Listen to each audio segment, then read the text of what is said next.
so it came out that, Jaden Ivey had, I think, a fractured fibula.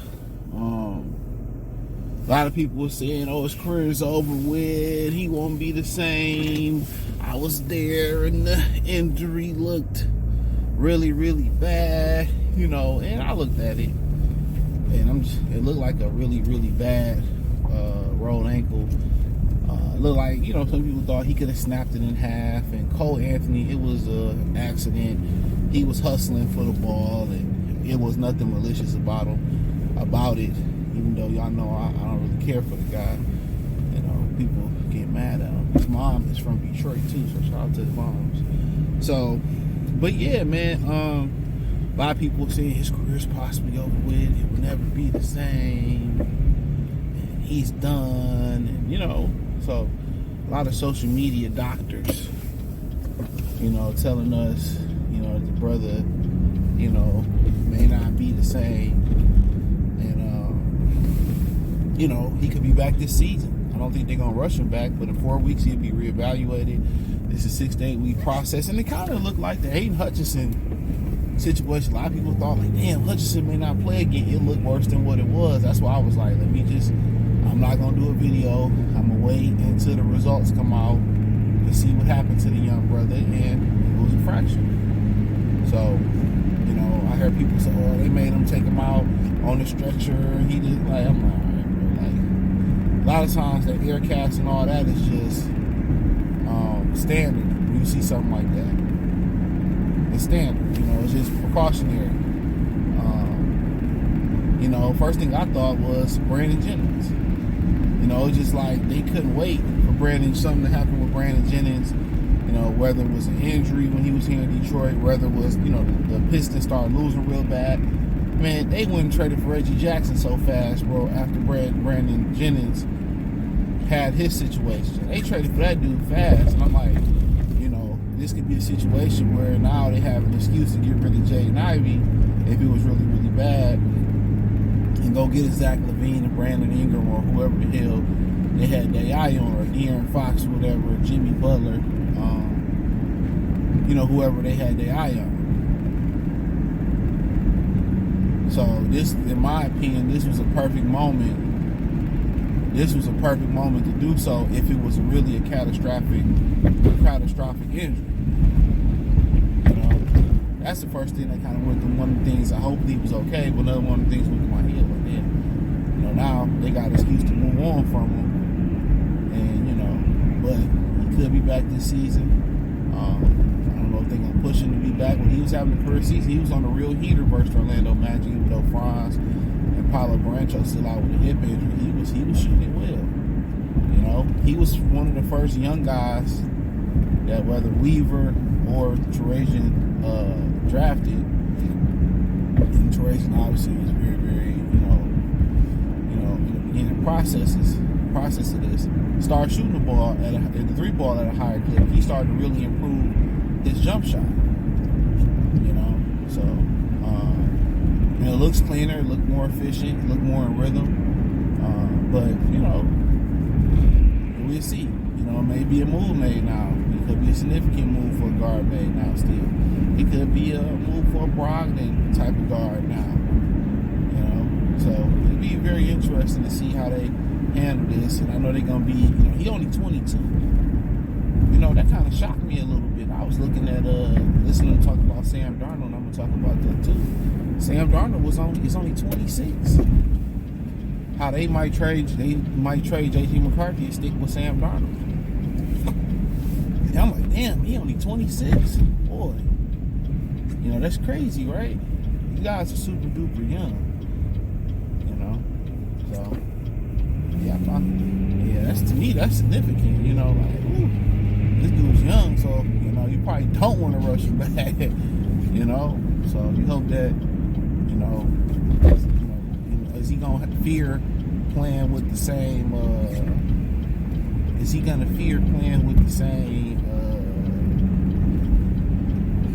speed? That's the thing. Get over that mental hurdle, whether you trust in that leg again, and also, what is that called? PTSD. You getting over getting ran into like that again. And it's basketball, and it happens, and it wasn't malicious. Cole Anthony was trying to hustle for the rock. So yeah, I mean, but I was thinking like, damn, they might Brandon Jennings him if it's bad. And like they went to get Reggie Jackson so fast after that, bro. That shit was crazy. And I just never really cared for his game. Like, damn, they gave him 85 mil. Remember John Wall was like, he gave me and Reggie Jackson making the same amount of money, or he making more money than me. I was cracking up. I just really never looked at Reggie Jackson that way. But with Brandon Jennings, dude, he was kind of on the road like Ivey was on the road. Real talk, he was on the road like Ivey was on the road. That was the crazy thing about it. He was on the road like Ivey was on the road right now. I mean, Pistons looked like they was back under Brandon Jennings. Kind of like it all clicked. Like, he was known as a significant scorer. Oak Hill, going over to China and all that type stuff. And then they letting them hooper do-rags on their head in China now. That's crazy. But, and in Detroit, it kind of seemed like all his point guard skills. He was also known as a passer, too, in high school. Because that's when I follow basketball like that. Remember them? Brandon Jennings, O.J. Mayo, Bill Walker Days, D. Rose, Chris Doug Robertson for Detroit people. Yeah, I followed it then. But, he was starting to be a real playmaker as well, too, and put it all together. And we was happy to have him in Detroit. Like, Detroit really embraced Brandon Jennings, man. That was the man. I think we was going to be on the up and up. It was good for Dre. It was good for everybody. He could shoot it. And he went down with that injury. And it was like, man, it's over. It's over. So, I think Pistons would have started to come back then.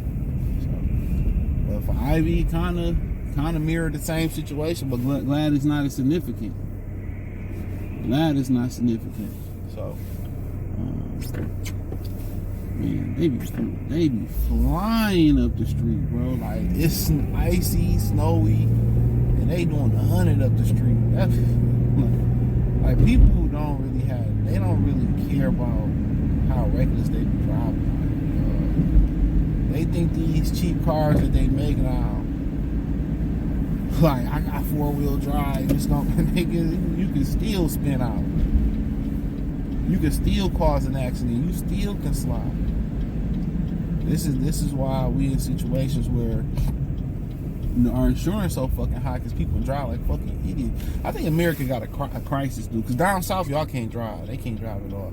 I think America got a crisis nobody talking about. They talking about the illiteracy crisis that we having.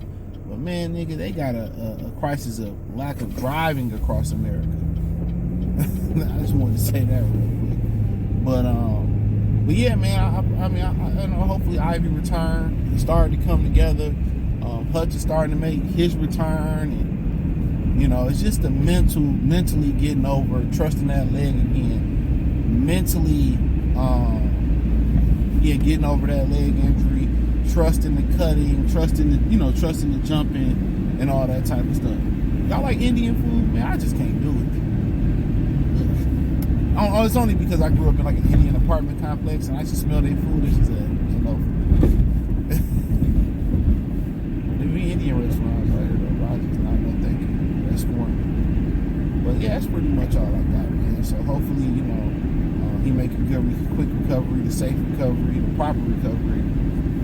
Him and Kay was really starting to cook. It may look like it ain't really meant to be between them two, but we'll see what happens. But hey, thumbs up the video, share the video, subscribe to the channel, the subscribe button, hit the bell icon button, hit all notifications. Appreciate the notifications.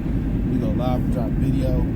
Financially, you want to support the channel, Cash App, $CJ Good313, Venmo, CJ Good313, PayPal link description, the link tree, find me everywhere, X, Instagram, Spotify, Anchor, Cash App, Venmo, PayPal. Appreciate the love, support.